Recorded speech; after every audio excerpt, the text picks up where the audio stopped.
Junto Nakatani doesn't make noise, he makes statements. Tall for his division. Southpaw. Silent. Sharp. In a weight class known for speed, he brings violence with precision. Long reach, sniper jab, and a left hand that slices like a razor. He doesn't dance around danger. He walks straight through it, cold and calculated. Undefeated. Unshaken. Unstoppable. From flyweight to super flyweight to bantamweight, Nakatani didn't just climb, he conquered. WBO world titles in 2 divisions. Now, with the WBC and IBF belts draped over his shoulders, he's not chasing greatness, he's defining it. Outside the ring, he's still low-key. No trash talk, no drama, just luxury cars and Tokyo streets, designer drip with samurai discipline, and a fan base growing across continents. So, before we break down the rise, the ruthlessness, and the raw talent of Junto Nakatani, smash that like button, subscribe, and hit the bell. Because when this man fights, it's not loud. It's lethal. Born on January 2nd, 1998, in Japan, Junto Nakatani didn't just arrive in the boxing world. He stormed into it like a quiet storm no one saw coming, until it was too late. And years later, that name would echo through arenas across the world. Not for trash talk or theatrics, but for the silence he brings to his opponents when the final bell never comes. He rose through the ranks like mist creeping under a door, unnoticed at first, until it was far too late. Towering over most in the lower weight classes, his long reach, surgical timing, and crushing power made him a walking nightmare. But it wasn't just the knockouts that set him apart. It was the way he dismantled opponents with cold precision, round after round, like a master painter layering strokes until the canvas told only his story. In 2020, he made his first bold statement, an 8th-round demolition of Giemel Magramo that crowned him WBO flyweight champion. It was clinical, unforgiving, and only the beginning. 3 years later, he moved up, faced bigger threats, and captured the junior bantamweight crown. Still undefeated, still evolving. By 2025, Nakatani wasn't chasing greatness, he was defining it. The WBC, IBF, and Ring Magazine bantamweight titles didn't just belong to him.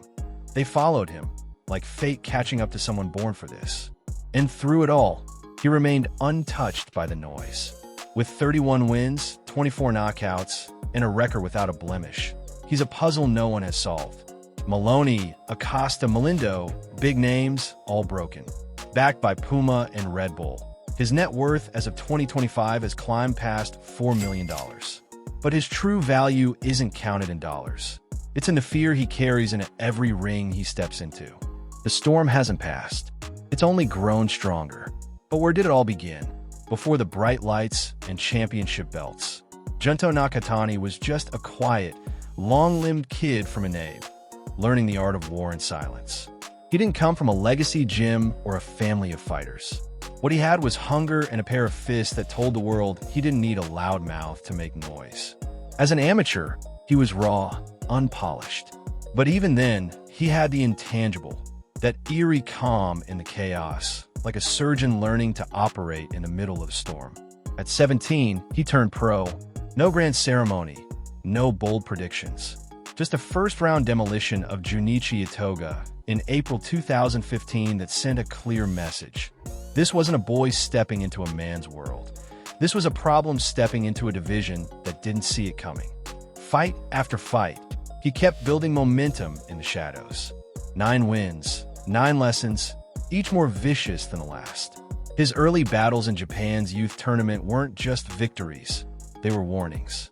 Whether it was a second-round finish of Adiwit Minyafo or a 6th-round shutdown of Seigo Yuri Akui in the finals, Nakatani wasn't just winning.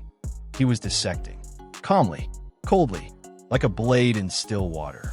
By 2019, he wasn't just a name on the flyweight radar. He was the radar. He captured the Japanese flyweight title with a punishing 9th-round finish over Naoki Mochizuki, then immediately made it clear he wasn't sticking around to polish local trophies. The belt was vacated, and the hunt for global dominance began. That October, he walked through Milan Melindo, a former world champion, with the confidence of someone who had been here before. The sixth-round TKO was more than a win. It was a statement. But the world didn't fully take notice until November 2020. Originally delayed multiple times due to the pandemic, his showdown with Giemel Magramo for the vacant WBO flyweight title finally went down in Tokyo. What happened wasn't a fight. It was a masterclass. Nakatani picked Magramo apart like he'd spent years studying his every flaw. The eighth-round stoppage wasn't shocking. It was inevitable. With a world title now around his waist, the next chapter began. In 2021, he made his U.S. debut in Tucson, Arizona, against the heavy-handed Acosta. They said Nakatani would finally be tested. Instead, he broke Acosta's nose in the first round and forced a stoppage by the fourth. It wasn't just dominance, it was dominance on foreign soil. By 2022, he was defending his crown on the undercard of Golovkin Murata mega fight, stopping Ryota Yamauchi in 8 flawless rounds. But he had already grown too big, literally and metaphorically, for the flyweight division. He gave up the belt, moved up to super flyweight, and immediately set his sights on Francisco Rodriguez Jr. A few extra pounds didn't slow him down. He boxed with poise, precision, and power, cruising to a unanimous decision that made it clear. New division, same predator. Then came the moment that sent shockwaves through the boxing world. May 2023, Las Vegas, MGM Grand.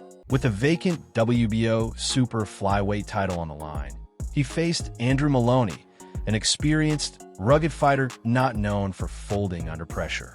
But under his assault, Moloney crumbled. A knockdown in the second, another in the 11th, and then the 12th. A single, savage punch turned Moloney's lights out and crowned Nakatani a 2-division world champion. That punch didn't just end a fight. It won the Ring Magazine's Knockout of the Year. And yet, he wasn't done climbing. In September, he defended the new title against RG Cortez. 3 knockdowns, 0 questions, a dominant decision win. But there was still one mountain left. Bantamweight. February 2024.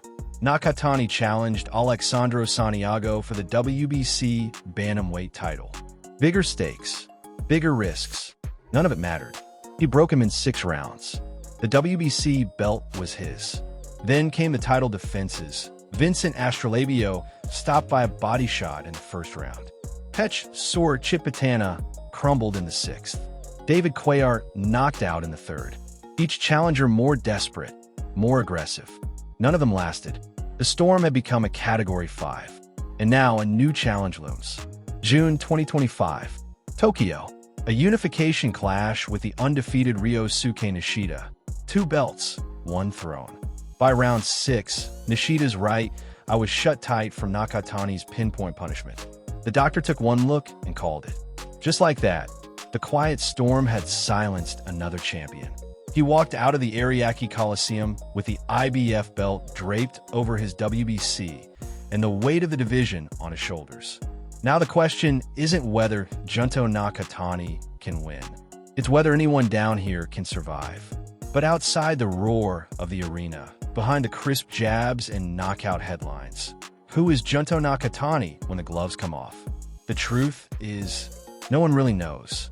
He walks through airports like a shadow, rarely chased by cameras, never caught in scandals. He doesn't flaunt his wealth or crave attention. Fame to him isn't the goal, it's a byproduct. While others post their every move, he remains a ghost, hiding in plain sight.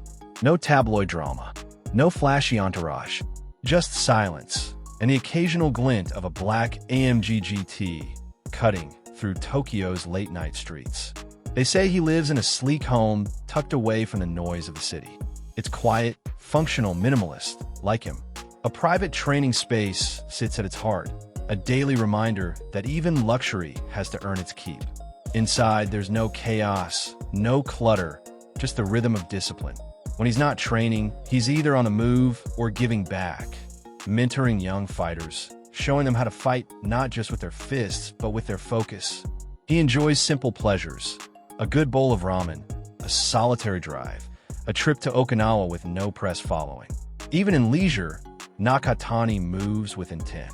No wife, no children, just the ring, and the future it still owes him. But how long can one man live in the eye of the storm? Because after Tokyo, what comes next for the quiet samurai of boxing? Before you go, don't miss out on exclusive perks. Click the link in the description to become a channel member and enjoy awesome benefits, like suggesting future video topics, getting early access to new content 48 hours before anyone else, and much more. Your support means the world and helps us keep bringing you the stories you love.